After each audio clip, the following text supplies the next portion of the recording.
Hello, and welcome to the Section 8E requirements for imported fruits, vegetables, and specialty crops presentation. My name is Marcia Satang, and I am representing the Marketing Order and Agreement Division here at the USDA. I'll be guiding our presentation today on Section 8E import requirements. Today we'll be answering the following questions. Who is AMS and the MOAD compliance team? What is Section 8E of the Agricultural Marketing Agreement Act of 1937? And how do importers comply to Section 8E requirements? To start off, we are the Agricultural Marketing Service, or AMS. Within AMS, we are part of the Specialty Crops Program, which handles fresh and processed fruits, vegetables, and other specialty goods, like nuts. The Marketing Order and Agreement Division is under the Specialty Crops Program. Before I go any further, I wanted to emphasize that we are not APHIS, or the Animal and Plant Health Inspection Service. People often confuse us to be the same, but APHIS conducts completely different inspections. They restrict the entry of certain plants and plant products subject to pests and diseases. They also handle the issuance of phytosanitary certificates. Overall, APHIS is looking at the safety of products. On the other hand, AMS is ensuring the quality of imports.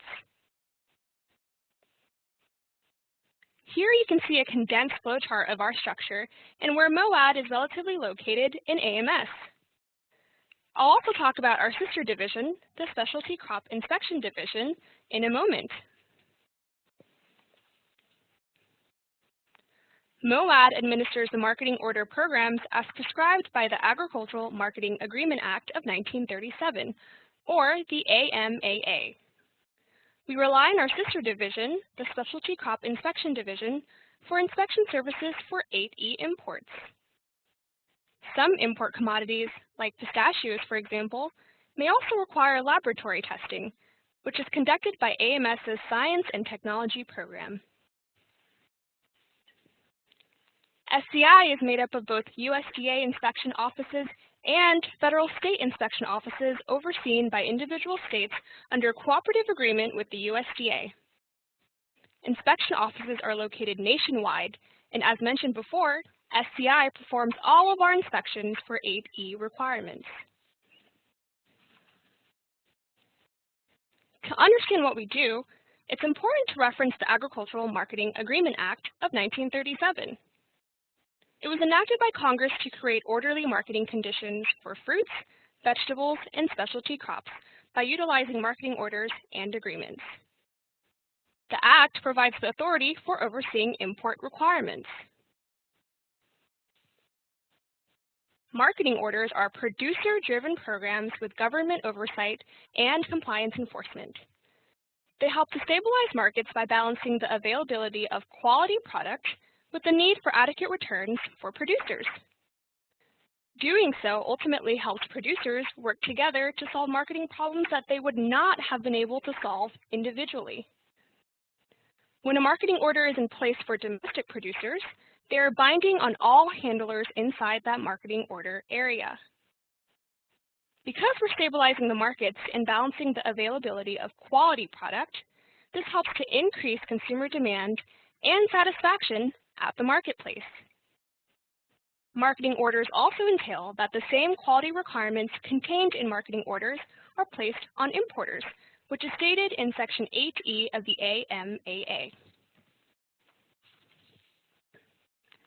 Section 8E requires that when the Secretary of Agriculture has issued a regulation under a domestic marketing order, that the USDA ensures that all competing product that is imported into the United States meet those same minimum quality requirements.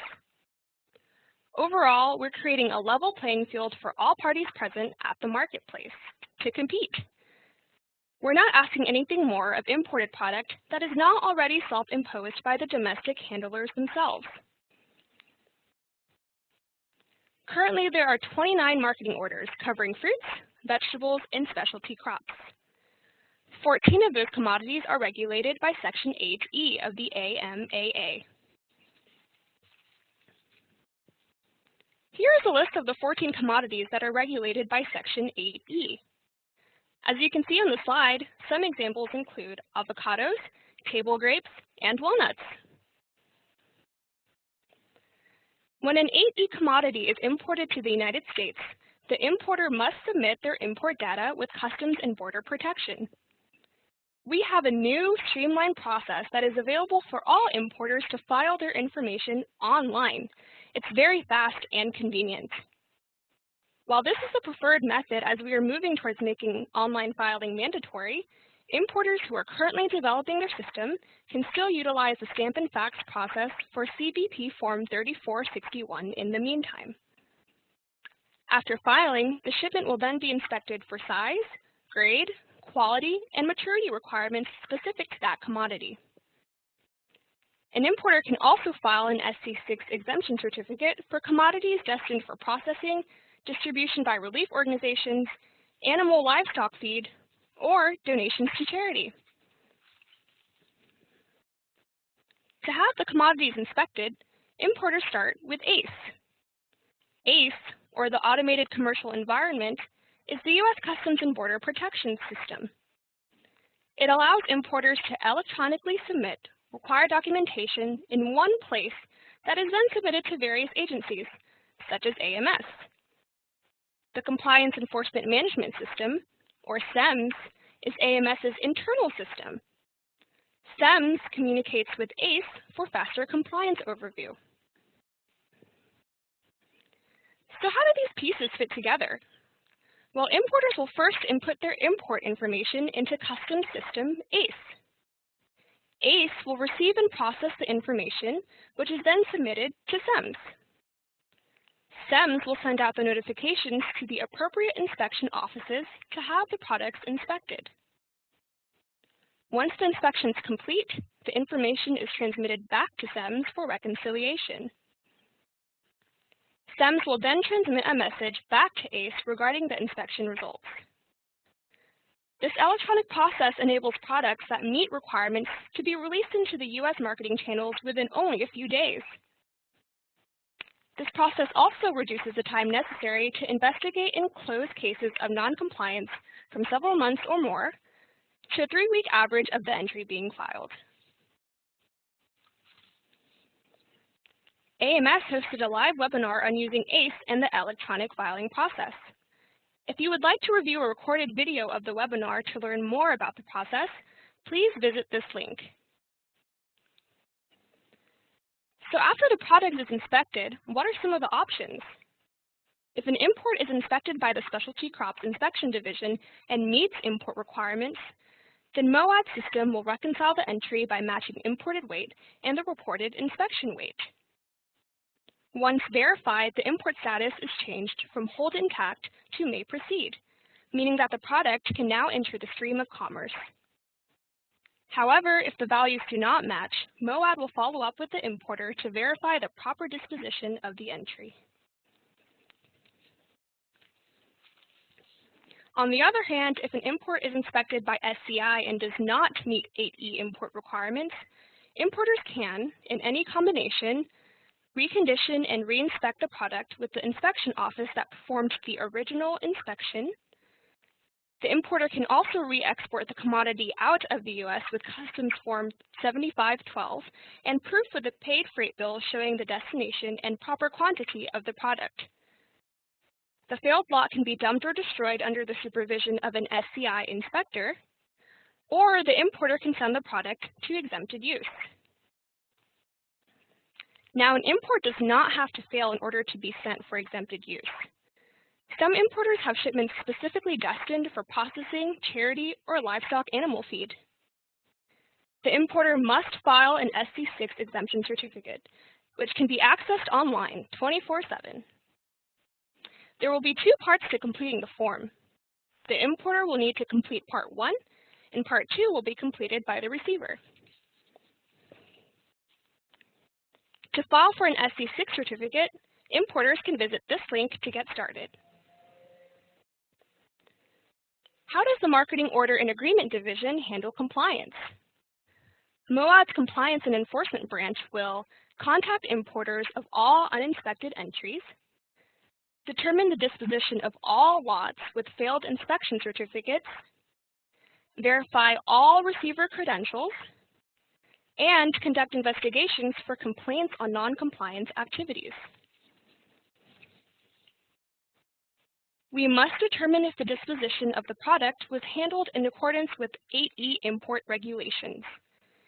If not, you may be in violation of the Agricultural Marketing Agreement Act. If an importer fails to comply after a series of notification and warning letters, stipulations will be issued.